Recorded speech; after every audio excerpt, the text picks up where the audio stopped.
Support comes from the Missouri Forest Products Association. Missouri produces wood pallets, railroad ties, white oak barrels, hardwood floors, and more. Details on the variety of products made in the state are at choosewood.com. From the St. Louis Public Radio newsroom, this is The Gateway. It's Tuesday, February 6th. I'm Jonathan Ahl. Thousands of miles of oil and natural gas pipelines already crisscross much of the country, including the Midwest. And now there are proposals for thousands of more miles to carry carbon dioxide for sequestration. Really long pipeline networks that sort of spider web, connecting all sorts of sources to different sinks. St. Louis Public Radio's Eric Schmidt examines how regulatory failures and lasting damages from past pipeline projects are making many farmers and landowners wary of the proposed routes. That's coming up on The Gateway. After taking a 2-week break, Illinois lawmakers are back in Springfield today with some unfinished business to attend to. Mawa Iqbal reports. Lawmakers left the Capitol last month without voting on how members of the Chicago Board of Education should be elected during this year's general elections. At the same time, Governor J.B. Pritzker says he is waiting on lawmakers to come up with a spending bill to help Chicago address its migrant crisis. It is unclear when either of those measures will come up this legislative session.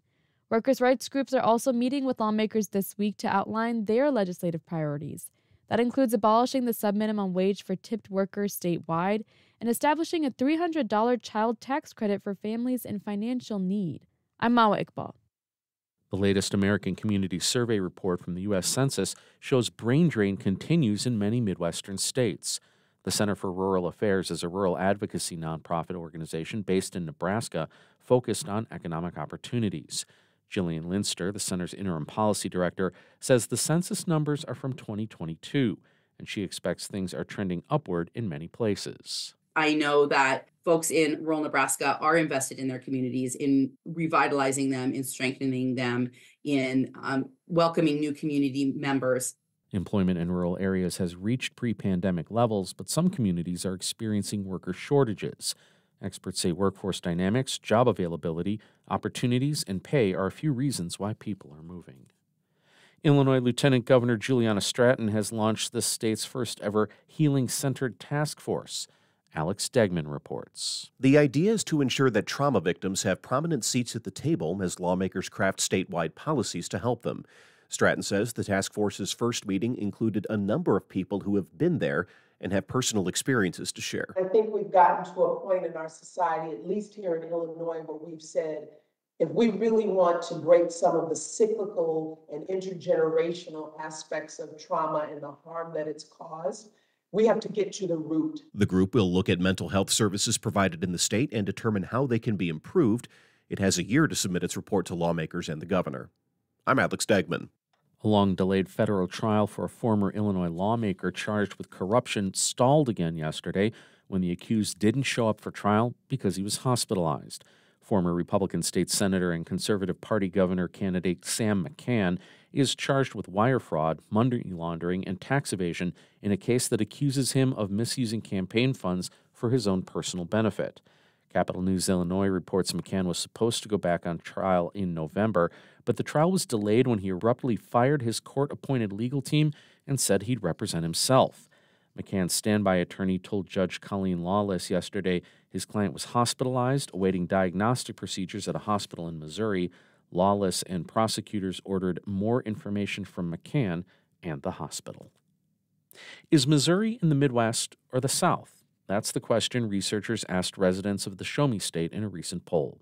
The Midwest Newsroom's Holly Edgell reports that the results point to a very definite Midwestern identity. 94% of the 2,000 Missourians polled responded Midwest when asked which region they live in. Researchers from the Middle West Review and Emerson University said Missouri geography, history, and Southern cultural influences spurred the study. Missouri was a slave state and borders 4 states considered part of the South.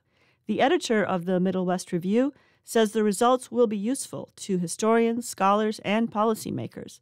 The results support an earlier study that asked people from Colorado to Pennsylvania, do you live in the Midwest? 95% of Missouri respondents said yes. For the Midwest Newsroom, I'm Holly Edgell.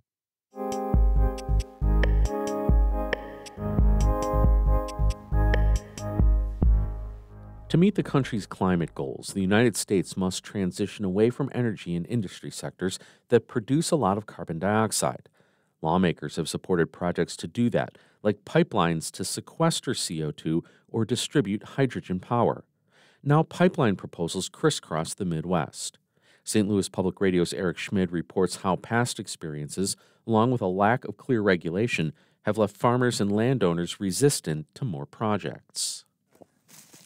On a balmy day last October, Kenny Davis walked through a recently harvested soybean field on his property in southern Illinois. He points out what looks like a railroad tie sticking out of the ground. See that right there?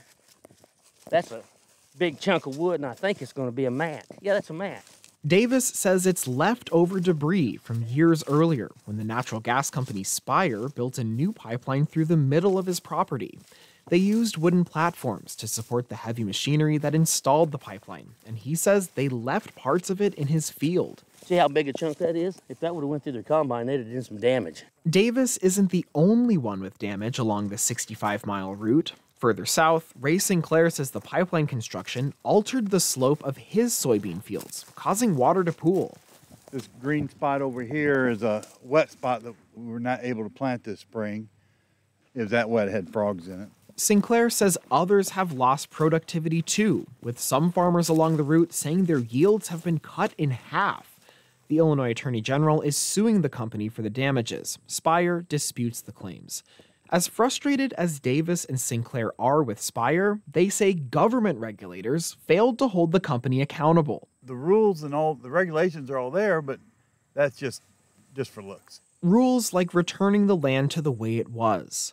The feds have said natural gas is a stopgap for the clean energy transition, but Illinois Senator Tammy Duckworth says the damage is a wake-up call. The Spire situation has proven how much we need to update pipeline rules from regulators. Somebody has to be watching and checking up on what these companies are doing. And now, more pipelines are coming to carry CO2 for sequestration and hydrogen as a replacement for natural gas. Many are getting huge tax breaks from the Inflation Reduction Act.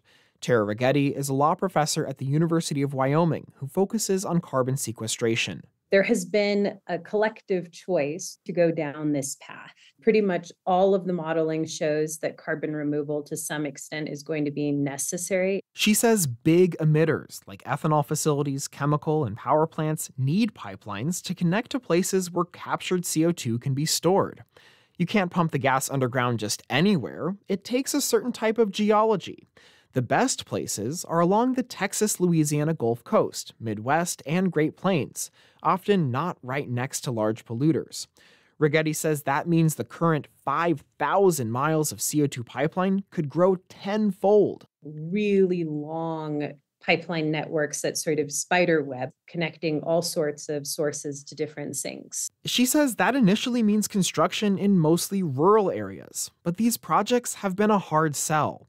Last year, Navigator CO2 scrapped its plan for 1,300 miles of CO2 pipeline across the Midwest, and operations of Summit Carbon Solutions' 2,000-mile network have been delayed by years after North and South Dakota rejected the company's permit requests.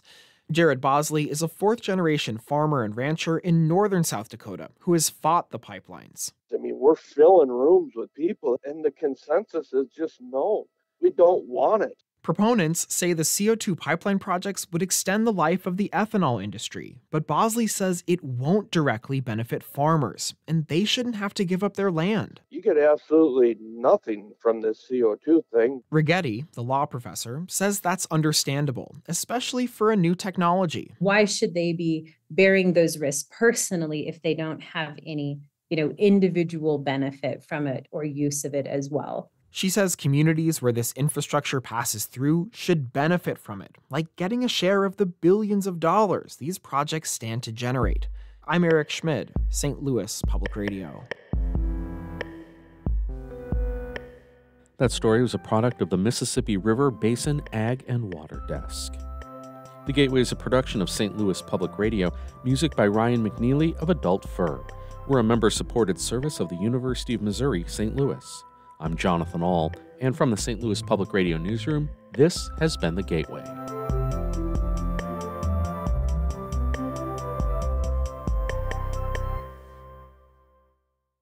Support comes from the Missouri Forest Products Association, committed to conservation and careful management of the state's forests to make them more resilient and better habitats for wildlife. ChooseWood.com.